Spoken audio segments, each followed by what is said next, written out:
أعوذ بالله من الشيطان الرجيم. بسم الله الرحمن الرحيم. وإذا طلقتم النساء فبلغن أجلهن فلا تعضلوهن أن ينكحن أزواجهن إذا تراضوا بينهم بالمعروف ذلك يوعظ به من كان منكم يؤمن بالله واليوم الآخر ذلكم أزكى لكم وأطهر واللہ یعلم وانتم لا تعلمون.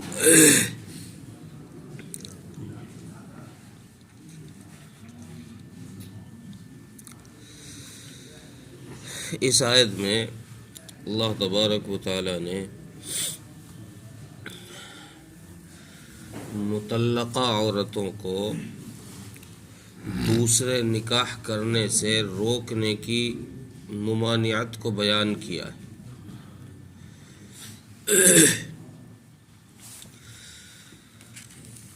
لوگوں کا حال یہ ہے کہ جس عورت کو طلاق دی جاتی ہے اگر وہ دوسرا نکاح کرتی ہے تو یا پھر وہ عورت عدت گزارنے کے بعد اسی مرد سے نکاح کرنا چاہے بعد میں رضامندی ہو جائے تو لوگ اس کو عار سمجھتے ہیں، عیب سمجھتے ہیں. چونکہ اس شوہر سے جس نے اس کو طلاق دی ہے ایک یا دو، اس سے گھر والوں کے دلوں میں نفرت بیٹھ جاتی ہے، اس لیے اس سے نکاح کرنے کو روکتے ہیں. بعض دفعہ وہ شوہر ہی دوسری جگہ اس عورت کو نکاح کرنے سے روکتا ہے. جس نے اس کو طلاق دیا ہے وہ اپنی غیرت کے خلاف سمجھتا ہے اس بات کو کہ میری بیوی کسی دوسرے مرد سے نکاح کرے، یہ میری غیرت کے خلاف ہے، اس لیے وہ آدمی پھر بیچ میں ٹانگ لگانا شروع کر دیتا ہے، اس کو دوسری جگہ نکاح نہیں کرنے دیتا. تو اللہ تبارک و تعالیٰ نے اس ممانعت کو اس آیت کے اندر بیان فرمایا کہ تمہارے لیے یہ جائز نہیں ہے کہ آزاد بالغہ عورت جب مطلقہ ہو جائے، جب اس کو طلاق ہو جائے، پھر وہ اپنی مرضی سے اذا تراضوا بینہم، پھر اپنی رضامندی سے، یعنی مرد بھی راضی ہے، وہ شوہر بھی راضی ہے جس سے اس کا نکاح ہوا تھا، جس نے اس کو طلاق دی تھی، اور یہ عورت بھی راضی ہے، پھر یہ دونوں راضی ہیں تو اب تمہارے لیے یہ جائز نہیں کہ ان کا نکاح آپس میں ہونے سے تم بیچ میں آڑ بنو، تم رکاوٹ بنو، بلکہ ان کا نکاح ہونے دو. اور اس آیت کا شان نزول بھی کچھ اسی طریقے کا واقعہ صحیح بخاری کے اندر ایک روایت ہے کہ حضرت معقل بن یسار رضی اللہ تعالیٰ عنہ ایک صحابی، انہوں نے اپنی بہن کی شادی کسی شخص سے کی. انہوں نے کچھ دنوں کے بعد ان کی بہن کو 2 طلاق دے دی، 1 یا 2 طلاق دے دی. اور چونکہ پہلے دستور یہی تھا، 3 طلاق لوگ نہیں دیتے تھے، شاید کوئی اکا دکا واقعہ ایسا ہوتا تھا کہ لوگ 3 طلاق دیتے تھے، ورنہ 1 یا 2 طلاق دیتے تھے. پھر وہ عدت گزارتی اور عدت پوری ہوتے ہی وہ نکاح سے باہر ہو جاتی. تو حضرت معقل بن یسار کی بہن کو بھی ان کے خاوند نے طلاق دے دی. یہ اپنے عدت گزار کر اپنے بھائی کے یہاں معقل بن یسار کے یہاں چلی گئی ان کی بہن. تو اب کچھ دنوں کے بعد اس شخص کو، معقل بن یسار کے بہنوئی کو احساس ہوا اپنی غلطی کا، یار تو نے غلطی کر دی، بیوی کو طلاق دے دی. جب اسے احساس ہوا تو وہ حضرت معقل بن یسار رضی اللہ عنہ کے پاس نکاح کا پیغام دوبارہ لے کر گیا کہ بھائی مجھ سے غلطی ہو گئی اور آپ میرا نکاح اپنی بہن کے ساتھ کر دیجئے. حضرت معقل بن یسار رضی اللہ عنہ فرمانے لگے کہ بھائی میں نے تیری بڑی عزت کی اور میں نے بڑی قدر کی، اور اس کا حال یہ ہے کہ میں نے اپنی بہن کا نکاح تجھ سے کر دیا. یہ قدر کی اور عزت کی بات ہے کہ میں تیری عزت کرتا تھا، اس لیے میں نے اپنی بہن کا نکاح تجھ سے کر دیا، اور تو نے میری اس قدر کرنے کی، اس عزت کرنے کی یہ لاج رکھی کہ تو نے میری بہن کو ہی طلاق دے دی. اب میں تجھ سے نکاح نہیں کروں گا. اور حضرت معقل بن یسار رضی اللہ عنہ نے قسم کھا لی. ایک ناراضگی تھی نا، نفرت تھی، پہلے جو محبت تھی، تو طلاق دینے کے بعد ظاہر سی بات ہے ناراضگی تو ہوگی، نفرت ہوگی، چاہے کتنا ہی پیارا رشتہ دار کیوں نہ ہو. جس کی بہن کو طلاق مل جائے یا جس کی بیٹی کو طلاق مل جائے، اس کے دل میں اس شخص کے طرف سے نفرت بہت زیادہ ہو جاتی. اب اس نفرت کی وجہ یہ ہوئی کہ حضرت معقل بن یسار رضی اللہ عنہ نے ان سے نکاح کرنے سے منع کر دیا، حالانکہ ان کی بہن بھی راضی تھی کہ اچھا ہے میں دوسرے خاوند سے نکاح کروں جا کے کہ اپنے پہلے شوہر کے پاس ہی لوٹ جاؤں. تو انہوں نے قسم کھا لی کہ بھائی میں نکاح نہیں کروں گا، تم جاؤ یہاں سے. انہوں نے ان کو واپس کر دیا. اسی طریقے کا ایک واقعہ جابر بن عبداللہ رضی اللہ عنہ کے ساتھ پیش آیا کہ ان کی چچا زاد بہن کو کسی نے طلاق دے دی. ان کے ساتھ بھی یہی واقعہ ہوا کہ وہ دوبارہ جب نکاح کے لیے آئے تو انہوں نے انکار کر دیا کہ جی میں نکاح نہیں کر سکتا. جب یہ دو واقعے ہوئے تو رسول اللہ صلی اللہ علیہ وسلم کے پاس یہ شکایت پہنچی کہ اللہ کے نبی اس طرح ہو رہا ہے، طلاق تو دے دی تھی لیکن اب بعد میں رضامندی ہو رہی ہے، بعد میں پچھتانا ہو رہا ہے، تو اب تو نکاح ہو جانا چاہیے تھا. رسول اللہ صلی اللہ علیہ وسلم پر پھر اللہ تبارک و تعالیٰ نے یہ آیت کریمہ نازل فرمائی کہ تمہارے لیے یہ جائز نہیں ہے کہ جب مطلقہ عورت اپنا دوبارہ نکاح کرنا چاہے اپنی رضامندی کے ساتھ اور شرعی قاعدے کے موافق ہو، شریعت کے موافق ہو، شریعت کے خلاف نہ ہو، تو پھر تمہارے لیے جائز نہیں ہے. اب یہ دونوں کا حکم ہو رہا ہے، خواہ وہ شوہر ہو جس نے اس کو طلاق دی ہے اور وہ عورت دوسرے سے نکاح کرنا چاہ رہی ہو، تو اب اس عورت کو بھی خطاب کر رہے ہیں اللہ کہ تیرے لیے جائز نہیں ہے کہ تو اس عورت کو اب ٹانگ لگائے بیچ میں، اس کے نکاح کو روکے. یہ دوسری جگہ نکاح کرے چاہے تیسری جگہ نکاح کرے، تجھے اب روکنے کا کوئی حق نہیں ہے. اور دوسرا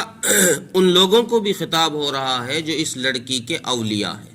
اس لڑکی کے جو وارث ہیں ان کو بھی خطاب ہو رہا ہے کہ نہیں، اب تمہارے لیے جائز نہیں ہے، چونکہ شریعت نے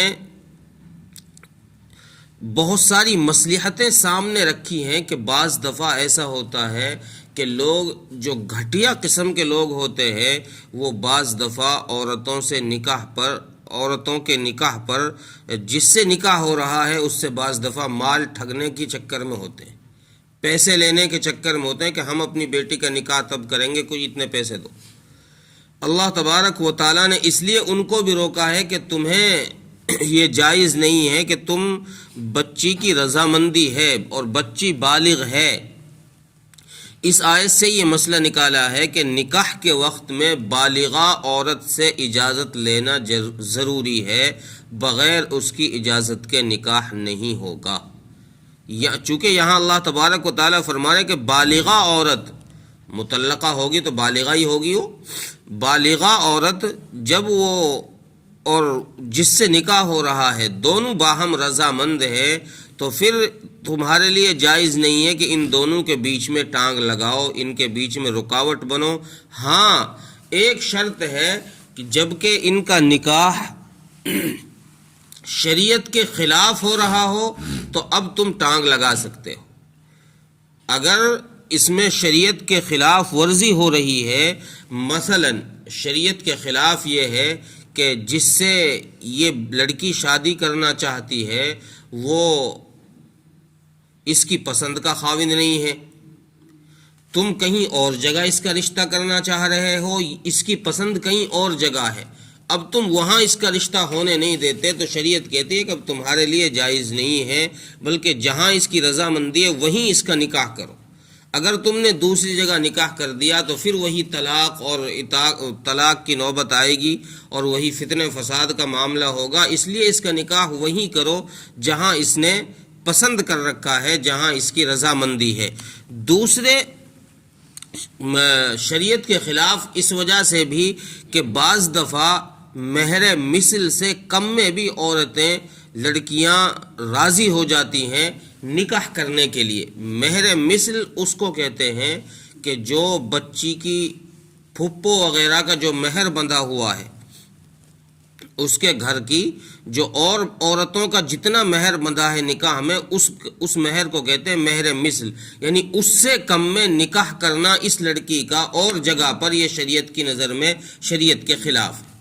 تو ایسی حالت میں اگر یہ بچی اس مہر سے کم میں کہیں دوسری جگہ نکاح کر رہی ہے اپنا، جو مہر اس کی پھپھو وغیرہ کا گھر والیوں کا بندھا ہوا ہے، تایا چاچیوں کا جو بندھا ہوا ہے، اس سے کم میں اگر کہیں نکاح کر رہی ہے تو پھر اس کے لیے اس کو روکا جا سکتا ہے اس جگہ کے نکاح کرنے سے۔ تو کچھ اس طرح کی شرائط ہیں جن میں شریعت نے اجازت دی ہے کہ اگر ایسا کوئی معاملہ ہو تو تم ٹانگ لگا سکتے ہو، صرف اپنی مرضی کی وجہ سے یا کچھ مال اینٹھنے کی وجہ سے تم نکاح نہ ہونے دو، یہ تمہارے لیے جائز نہیں۔ اور آگے اللہ تبارک و تعالیٰ نے 3 جملے ارشاد فرمائے۔ پہلی بات تو یہ فرمائی ذالک یوعظ بہ من کان منکم یؤمن باللہ والیوم الآخر، کہ ہمارے جو یہ ضابطے ہیں، ہم نے جو یہ احکام بیان کیے ہیں، یہ ان احکام پر عمل کرنا ضروری ہے ہر اس شخص کے لیے جو اللہ پر اور قیامت کے دن پر ایمان رکھتا ہو۔ جو اللہ پر اور قیامت کے دن پر ایمان نہیں رکھتا وہ پھر اس کی مرضی ہے، چاہے جیسے عمل کرے، لیکن اگر وہ قیامت پر اور اللہ پر ایمان رکھتا ہے، من کان منکم یؤمن باللہ والیوم الآخر، تو اب لازم ہے، ضروری ہے اس کے لیے کہ وہ ہماری بتائے ہوئے اس گائیڈ لائن کے موافق ہی عمل کرے، اس کے خلاف عمل نہ کرے۔ اگر اس کے خلاف عمل کرے گا تو پھر اس کا نقصان ہے۔ دوسرا جملہ آگے اللہ نے فرمایا ذالکم ازکیٰ لکم واطہر، اس میں جو ہم نے یہ ضابطہ بیان کیا ہے، یہ حکم بیان کیا ہے کہ اس بچی کو روکا نہ جائے، اس کو نکاح کرنے دیا جائے، اس میں تمہاری ہی بہتری ہے۔ اللہ دونوں کو ارشاد فرما رہے، پہلے والے شوہر کو بھی، اس بچی کے اولیاء کو بھی فرما رہے ہیں کہ اس حکم میں تمہاری دونوں کی ہی بہتری ہے اور پاکیزگی ہے۔ پھر پاکیزگی اور بہتری کیسے ہے؟ اس لیے ہے کہ بچی بالغہ ہے، بچی بالغہ ہے، لڑکی بالغہ ہے۔ اب تم نے اگر اس کو نکاح کرنے سے کہیں سے روک دیا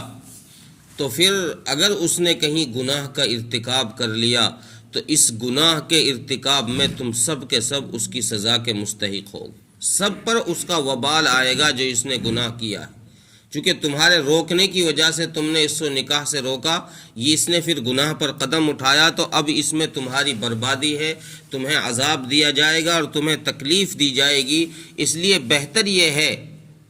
اور بعض دفعہ نکاح کے روکنے سے اور بہت سارے فتنے کھڑے ہو جاتے ہیں، اس لیے اللہ تبارک و تعالیٰ نے فرمایا کہ بہتری یہ ہے تمہارے لیے کہ تم جہاں ان کی رضامندی ہو جائے وہاں ان کا نکاح کرا دو،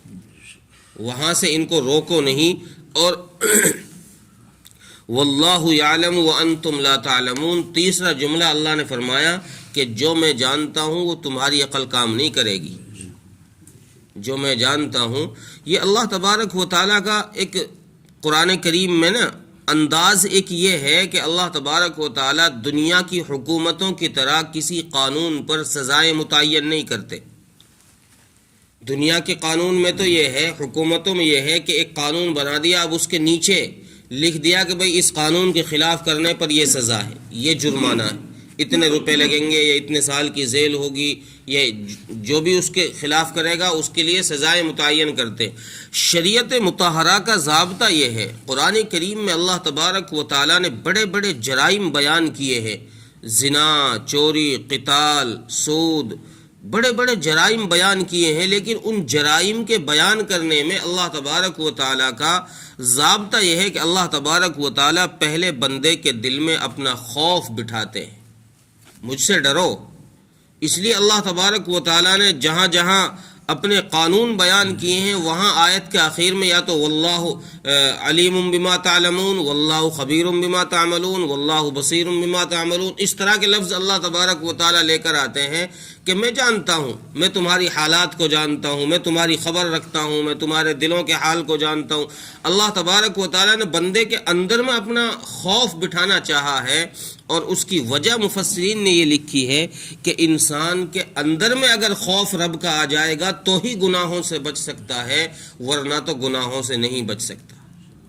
چونکہ اگر اندر میں خوف نہیں رہا، ظاہر میں خوف رہا، جیسے دنیا کی حکومتوں کا خوف انسان کے اندر میں نہیں ہوتا، ظاہر میں ہوتا ہے، تو وہ انسان اس گناہ کو، اس قانون کی خلاف ورزی وہاں نہیں کرتا جہاں اسے ڈنڈے والے کھڑے دکھائی دیتے ہیں، جہاں پولیس والے کھڑے دکھائی دیتے ہیں وہاں اس گناہ کو نہیں کرے گا۔ لیکن جہاں وہ ایسی جگہ پہنچا کہ ہاں اب پولیس نہیں دکھائی دے رہی ہے، اب مجھے کوئی دنیا کا ایسا آدمی دکھائی نہیں دے رہا ہے جو میری شکایت کہیں جا کر کر دے، تو اب یہ انسان اس گناہ کو کر لے گا، اب یہ اس گناہ کو کر لے گا۔ چونکہ عام طور سے دنیا کے سارے ضابطے ہی، ساری حکومتوں کے ضابطے ہی یہ ہیں کہ انسان ان گناہوں سے اس وقت تک رکتا ہے، اس قانون کے خلاف کرنے سے اس وقت تک رکتا ہے جب تک اسے پولیس دکھائی دیتی ہے۔ جیسے ہی پولیس دکھائی نہ دے تو فوراً موٹر سائیکل پہ سے بھی ہیلمٹ نیچے،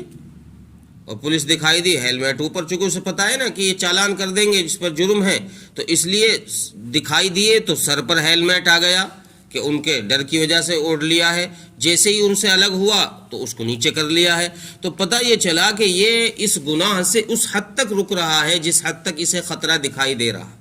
تو اللہ تبارک و تعالیٰ نے اس لیے بندے کے دل کے اندر اپنا خوف بٹھایا کہ تو مجھ سے ڈر،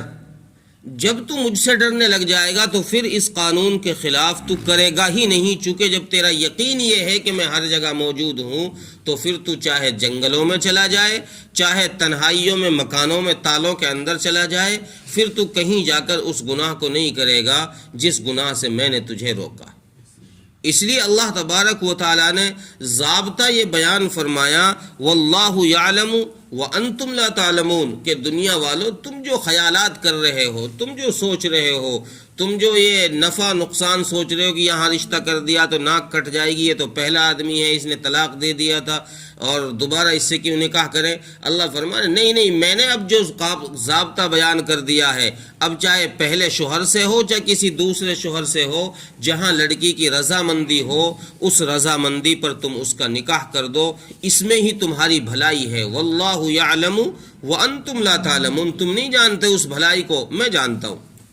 میرے علم میں ہے کہ اس میں کیا بھلائی ہے، اس میں کیا مصلحت ہے، اس لیے تم وہاں اس کا رشتہ کر دو جہاں اس کی رضامندی ہو۔ ہاں رضامندی نہیں ہے تو اب تمہارے لیے جائز نہیں ہے کہ تم اس کا نکاح کسی دوسری جگہ پر کرو، اب تمہارے لیے جائز نہیں ہے کہ بچی راضی نہیں ہے، تم زبردستی اس کا نکاح دوسری جگہ کرنا چاہتے ہو، یہ تمہارے لیے جائز نہیں۔ دیکھیں ترجمہ، وَإِذَا طَلَّقْتُمُ النِّسَاءَ فَبَلَغْنَ أَجَلَهُنَّ، اور جب مطلقہ عورت عدت کو پوری کر لے، فَلَا تَعْضُلُوهُنَّ أَن يَنْكِحْنَ أَزْوَاجَهُنَّ إِذَا تَرَاضَوْا بَيْنَهُمْ بِالْمَعْرُوفِ، تو نہ روکو تم اس کو نکاح کرنے سے اس شوہر سے جبکہ وہ دونوں آپس میں راضی ہوں، قانون کے مطابق، دستور کے مطابق، یعنی دستور صحیح ہو، نکاح کرنے کا انداز شریعت کے مطابق ہو، شریعت کے خلاف نہ ہو، شریعت کے خلاف ہو تو پھر روک دو۔ بالمعروف کا مطلب یہ ہے کہ دستور کے مطابق ہو جو شریعت نے دستور بنایا ہے۔ ذَلِكَ يُوعَظُ بِهِ مَنْ كَانَ مِنْكُمْ يُؤْمِنُ بِاللَّهِ